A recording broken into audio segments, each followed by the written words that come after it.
Olá, sejam muito bem-vindos. Eu sou o Júlio e este é mais um vídeo do canal Leia Mais com Júlio.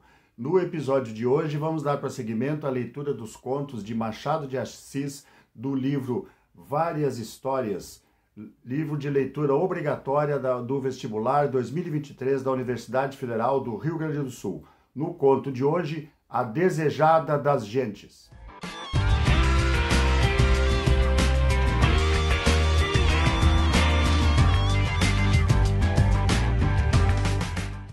A Desejada das Gentes, Machado de Assis.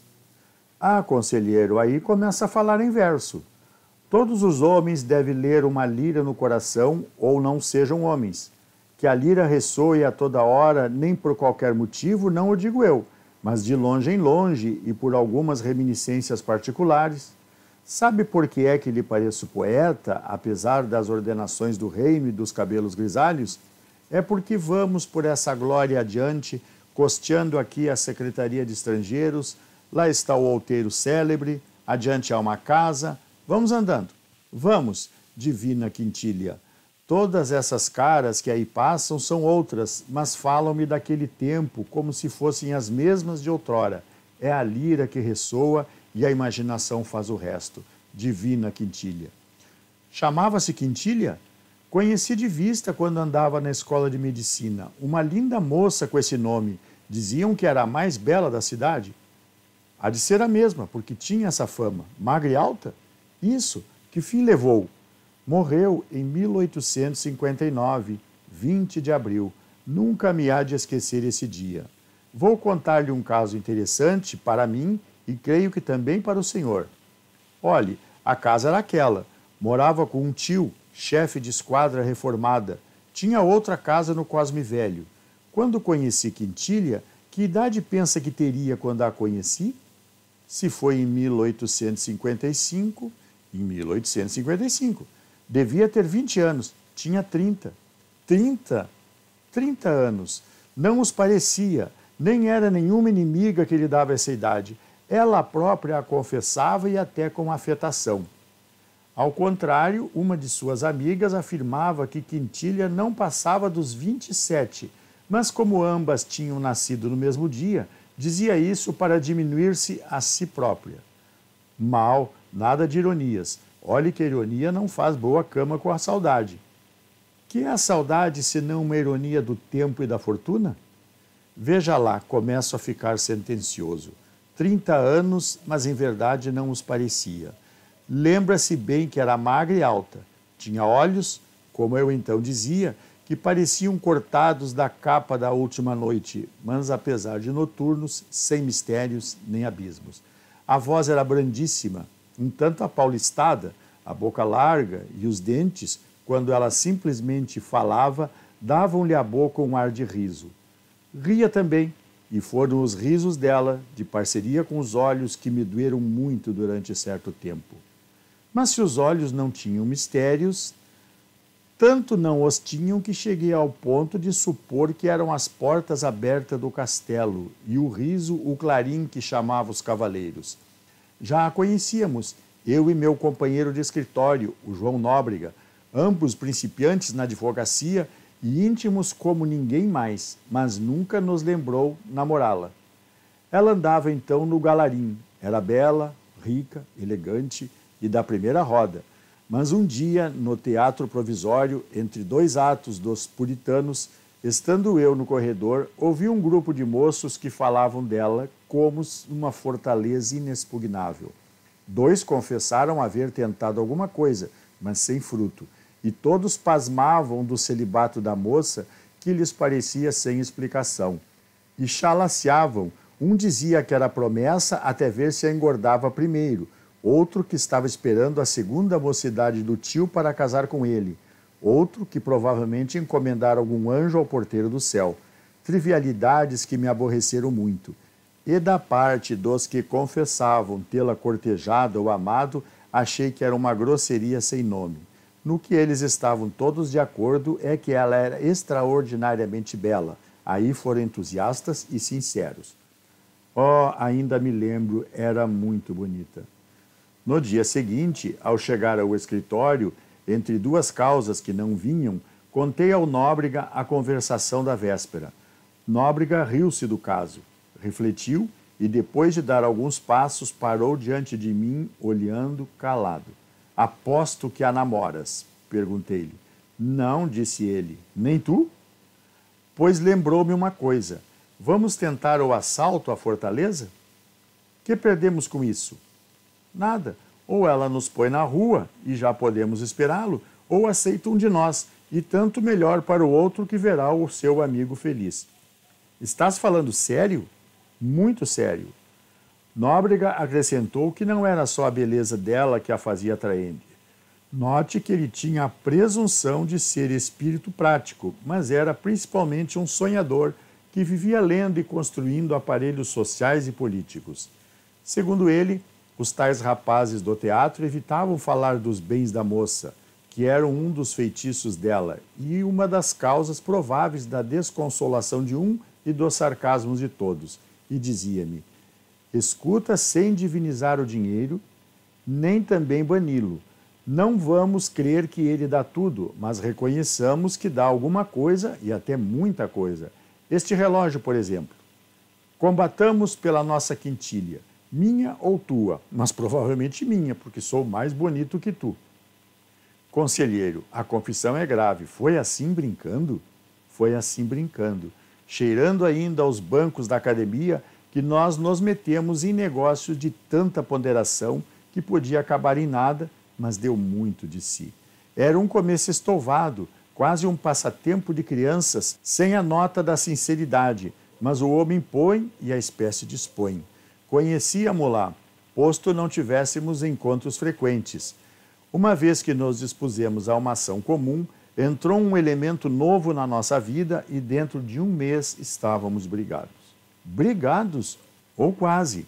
Não tínhamos contato com ela, que nos enfeitiçou a ambos violentamente. Em algumas semanas já pouco falávamos de quintilha e com indiferença. Tratávamos de enganar um ao outro e de simular o que sentíamos. Foi assim que as nossas relações se dissolveram no fim de 6 meses, sem ódio, nem luta, nem demonstração externa, porque ainda nos falávamos, onde o acaso nos reunia, mas já então tínhamos banca separada. Começo a ver uma pontinha do drama. Tragédia, diga tragédia, porque daí a pouco, ou por desengano verbal que ela lhe desse, ou por desespero de vencer, Nóbrega deixou-me só em campo. Arranjou uma nomeação de juiz municipal lá para os sertões da Bahia, onde definhou e morrer antes de acabar o quatriênio. E juro-lhe que não foi o inculcado espírito prático de Nóbrega que o separou de mim. Ele, que tanto falara das vantagens do dinheiro, morreu apaixonado como um simples Werther. Menos a pistola. Também o veneno mata, e o amor de quintilha podia dizer-se alguma coisa parecida com isso. Foi o que o matou e o que ainda hoje me dói. Mas vejo pelo seu dito que eu estou aborrecendo. Pelo amor de Deus, juro que não, foi uma graçola que me escapou. Vamos adiante, conselheiro. Ficou só em campo? Quintilha não deixava ninguém estar só em campo. Não digo por ela, mas pelos outros. Muitos vinham ali tomar um cálice de esperanças e iam cear a outra parte. Ela não favorecia a um mais que outro, mas era liana, graciosa e tinha essa espécie de olhos derramados que não foram feitos para homens ciumentos. Tive ciúmes amargos e, às vezes, terríveis. Todo argueiro me parecia um cavaleiro e todo cavaleiro um diabo. Afinal, acostumei-me a ver que eram passageiros de um dia. Outros me metiam mais medo, eram os que vinham dentro da luva das amigas. Creio que houve 2 ou 3 negociações dessas, mas sem resultado. Quintilha declarou que nada faria sem consultar o tio, e o tio aconselhou a recusa. Coisa que ela sabia de antemão. O bom velho não gostava nunca da visita de homens, com receio de que a sobrinha escolhesse algum e casasse. Estava tão acostumado a trazê-la ao pé de si, como uma muleta da velha alma aleijada que temia perdê-la inteiramente. Não seria essa a causa da isenção sistemática da moça? Vai ver que não. O que eu noto é que o senhor era mais teimoso que os outros. Iludido, a princípio, porque no meio de tantas candidaturas malogradas, Quintilha preferia-me a todos os outros homens e conversava comigo mais largamente e mais intimamente, a tal ponto que chegou a correr que nos casávamos. Mas conversavam de quê? De tudo o que ela não conversava com os outros, e era de fazer pasmar que uma pessoa tão amiga de bailes e passeios, de valsa e de rir, fosse comigo tão severa e grave, tão diferente do que costumava ou parecia ser. A razão é clara, achava sua conversação menos insossa que a dos outros homens. Obrigado. Era mais profunda a causa das diferenças. E a diferença ia se acentuando com os tempos. Quando a vida cá embaixo a aborrecia muito, ia para o Cosme Velho, e ali as nossas conversações eram mais frequentes e compridas. Não lhe posso dizer, nem o senhor compreenderia nada o que foram as horas que ali passei, incorporando na minha vida toda a vida que jorrava dela. Muitas vezes quis dizer-lhe o que sentia, mas as palavras tinham medo e ficavam no coração. Escrevi cartas sobre cartas, todas me pareciam frias, difusas ou inchadas de estilo. Demais, ela não dava ensejo a nada, tinha um ar de velha amiga. No princípio de 1857, adoeceu meu pai em Itaboraí. Corri a vê-lo, achei-o moribundo. Esse fato reteve-me fora da corte uns 4 meses. Voltei pelos fins de maio. Quintilha recebeu-me triste da minha tristeza e vi claramente que o meu luto passara aos olhos dela. Mas que era isso, senão amor? Assim o criei e dispus a minha vida para desposá-la. Nisto, adoeceu o tio gravemente. Quintilha não ficava só. Se ele morresse, porque, além dos muitos parentes espalhados que tinha, morava com ela agora na casa da Rua do Catete uma prima, Dona Ana, viúva. Mas é certo que a afeição principal ia-se embora e essa transição da vida presente à vida ulterior podia eu alcançar o que desejava. A moléstia do tio foi breve. Ajudada da velhice, levou-o em 2 semanas. Digo-lhe aqui que a morte dele lembrou-me a de meu pai, e a dor que então senti foi quase a mesma. Quintilha viu-me padecer, compreendeu o duplo motivo e, segundo me disse depois, estimou a coincidência do golpe, uma vez que tínhamos de o receber sem falta e tão breve. A palavra pareceu-me um convite matrimonial. 2 meses depois, cuidei de pedi-la em casamento. Dona Ana ficara morando com ela e estavam no Cosme Velho. Foi ali, achei-as juntas no terraço que ficava perto da montanha. Eram 4 horas da tarde de um domingo. Dona Ana, que nos presumia namorados, deixou-nos o campo livre. Enfim, no terraço, lugar solitário, e posso dizer agreste, proferi a primeira palavra. O meu plano era justamente precipitar tudo, com medo de que 5 minutos de conversa me tirassem as forças. Ainda assim, não sabe o que me custou. Custaria menos uma batalha, e juro-lhe que não nasci para guerras. Mas aquela mulher magrinha e delicada impunha-se-me como nenhuma outra antes e depois. E então, Quintilha adivinhara pelo transtorno do meu rosto o que ia lhe pedir, e deixou-me falar para preparar a resposta. A resposta foi interrogativa e negativa. Casar para quê? Era melhor que ficássemos amigos como dantes. Respondi-lhe que a amizade era, em mim, desde muito, a mais simples sentinela do amor. Não podendo mais contê-lo, deixou que ele saísse. Quintilha sorriu da metáfora, o que me doeu, e sem razão. Ela, vendo o efeito, fez-se outra vez séria e tratou de persuadir-me de que era melhor não casar. Estou velha, disse ela. Vou em 33 anos. Mas se eu a amo assim mesmo, repliquei, e disse-lhe uma porção de coisas que não poderia repetir agora.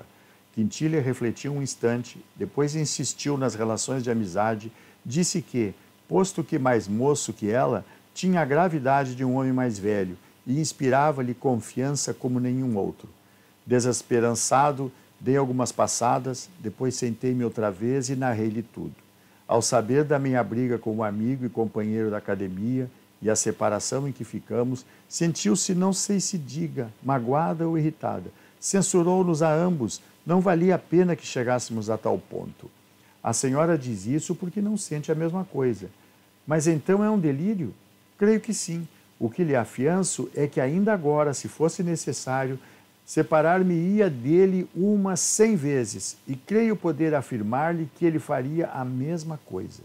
Aqui olhou ela espantada para mim, como se olha para uma pessoa cujas faculdades parecem transtornadas. Depois abanou a cabeça e repetiu que fora um erro. Não valia a pena. Fiquemos amigos, disse-me, estendendo a mão. É impossível. Pede-me causa superior às minhas forças. Nunca poderei ver na senhora uma simples amiga. Não desejo impor-lhe nada.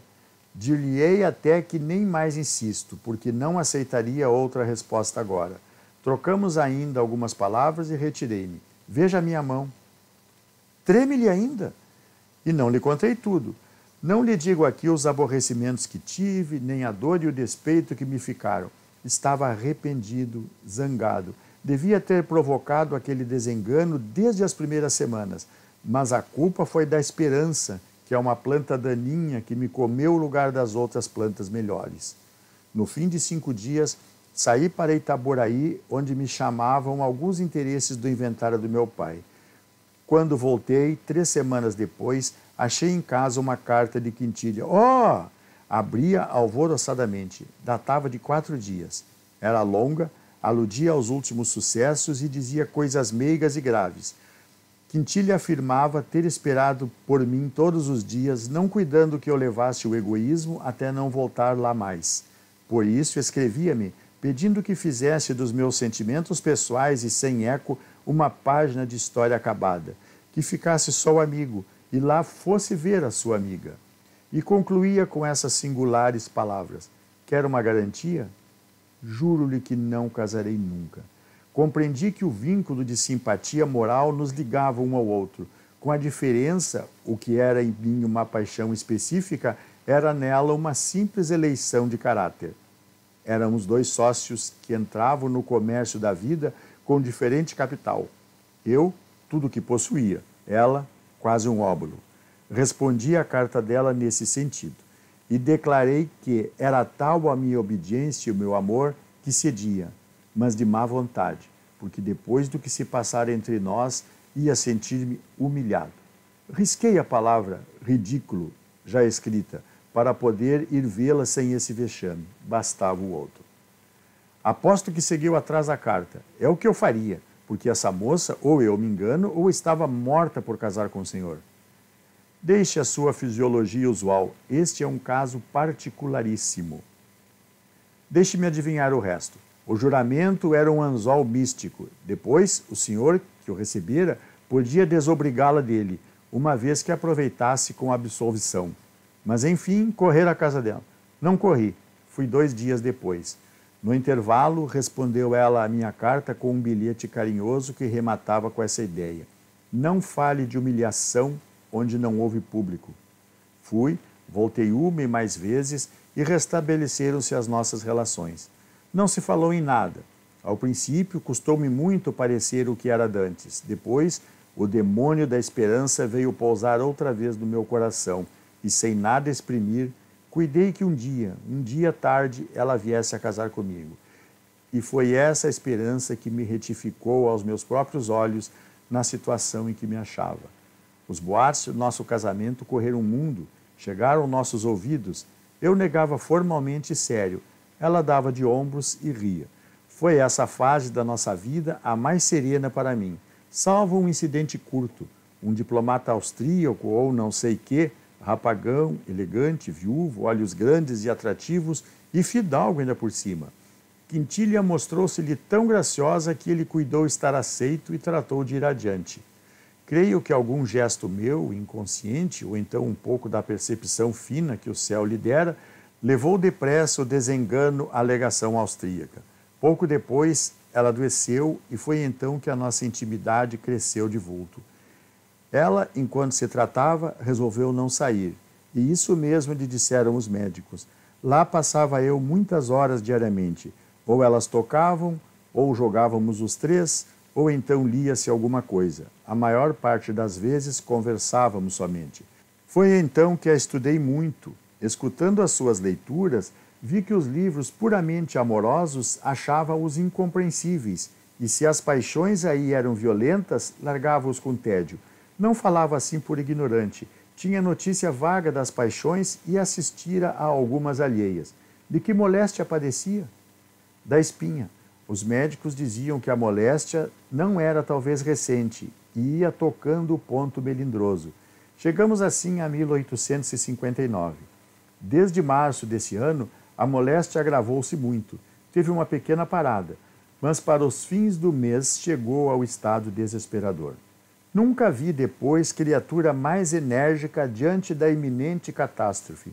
Estava então de uma magreza transparente, quase fluida. Ria, ou antes sorria apenas, e vendo que eu escondia minhas lágrimas, apertava minhas mãos agradecidas. Um dia, estando só com o médico, perguntou-lhe a verdade. Ele ia mentir. Ela disse-me que era inútil, que estava perdida. Perdida não, murmurou o médico. Jura que não estou perdida?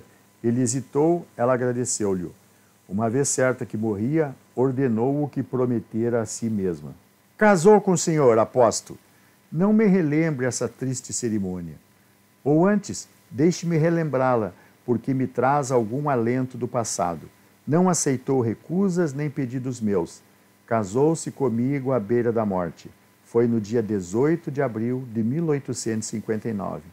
Passei os últimos 2 dias, até 20 de abril, ao pé de minha noiva moribunda e abracei-a pela primeira vez feita cadáver.